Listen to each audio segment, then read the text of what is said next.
So I want to do this new thing that I think is cute, and I'm going to call it Q&A with Jamie Day because I'm cheesy and goofy like that. Okay. Did you hear that? My door just opened on its own. Spirit likes it. Okay, so let's see. For the first Q&A with Jamie Day, I thought I would talk about what I think the other side is like. Now, I want you to understand that this is purely my thoughts on it. This is purely my opinion. And these are opinions and thoughts that I have formulated after years of giving readings. So these are things that Spirit has shown to me, and Spirit has told me about, and Spirit has had me feel and sense and sort of recreated for me in my mind's eye. And so for me personally, I feel like this is coming sort of direct from the tap, right? Straight from the source. So it's come to be something that I pretty much believe is true. However, I can tell you something about spirituality, and these will sort of, this will be like a reoccurring theme throughout these Q&A things. The deeper I dive into sort of spirituality, or the more experience I get through my readings and through the things that Spirit tells me, the more I realize that I don't have a clue. I don't have a clue. And neither do you. And if you ever get to the point where you feel like you're certain of what's out there and what exists, then you have some more learning to do, because I think that the universe is completely infinite. And I think that I haven't even begun to scratch the surface of what exists beyond what we can see, beyond the veil, on the other side, in energy, in the stars, in the universe, whatever you want to call it. So yeah, that will be a thing that sort of comes up from time to time as I'm explaining sort of the way that I think the universe works according to me and my experiences. But today we are going to discuss what I think sort of the other side is like for people who were formerly human. So you've died and you're on the other side, and I'll do a whole nother one at some point on what happens when we die. And again, I'm not entirely sure of that. I've never died and then remembered it fully.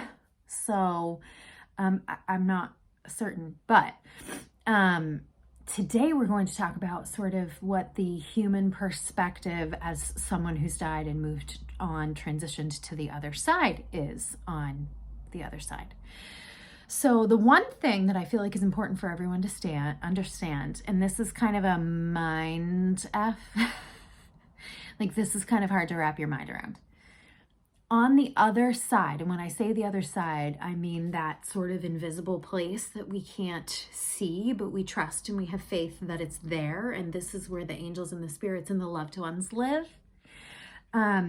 Many of you would refer to this as heaven, right? Heaven, the other side of the veil, whatever, the afterlife, whatever you want to call it.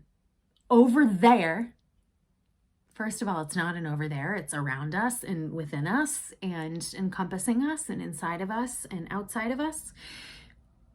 There's no separate place. But what we experience or what happens over there is that there's no time, there's no space, there's no form, there's nothing but love and feelings. And so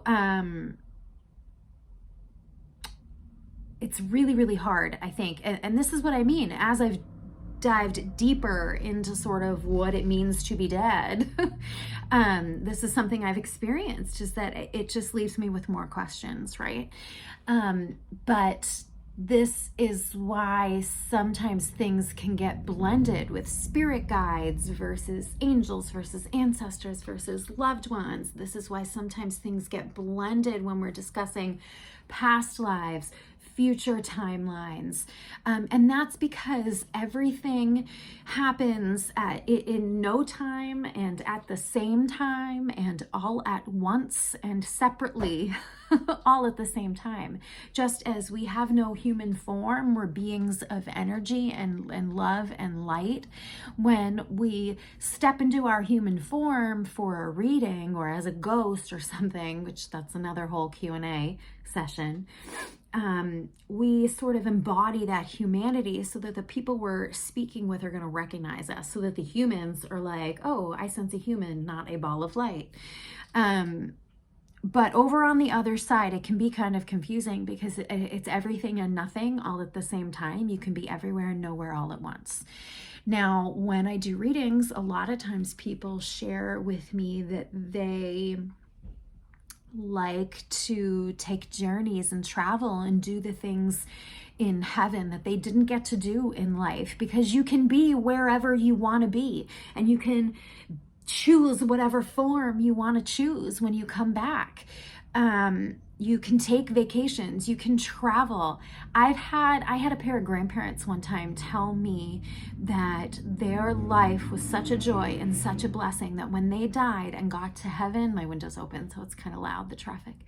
When they died and got to heaven, they just recreated their home because they loved their lives so much that this is how they wanted to live for now and this is where they wanted to be. I've also had couples that tell me that they travel together and take vacations and take these trips together that they didn't get a chance to do because maybe one of them died well before somebody else did, or maybe one of them died before they retired and before they got a chance to take these trips that they had always dreamed about and talked about. And so now they're dead and they do it together, and that's beautiful and that's lovely. Sorry. In terms of no form, I think people can choose how they want to look. I've had babies tell me that they've chosen to grow up and age on the other side. I've also had babies that appear to me purely as just the balls of light, and that's nice too. So I think that you can choose any form that you want on the other side. I think you can be anywhere you want. And here's one thing that I really want you to understand with that, and then I'll just wrap it up and leave it at that. I don't want, and Spirit doesn't want you to ever feel like requesting their presence for you is going to be taking them away from somebody else. Spirit can be with you, and Spirit can be with your mom, and Spirit can be with your sister, and Spirit can be with your dog, and Spirit can be with the relative that's on the other side of the country that really needs help, all at the same time. So please don't feel like you needing Spirit is taking Spirit away from their important purpose or work or other people that they need to help, okay? I hear that all the time when I give readings. Of course I'd be here for you. Are you crazy? Of course. I love you. You're my person and I would be happy to be here for you. So please know that. Okay, if you have any questions or comments, or if you've any personal experiences or you have any opinions, please feel free to share them below. And just remember that this is just sort of what I've put together in my own mind from my own experiences working with Spirit. And please understand that there's a lot that I don't know and I haven't even begun to scratch the surface. So yeah, I'll talk with you soon. Thanks. Bye.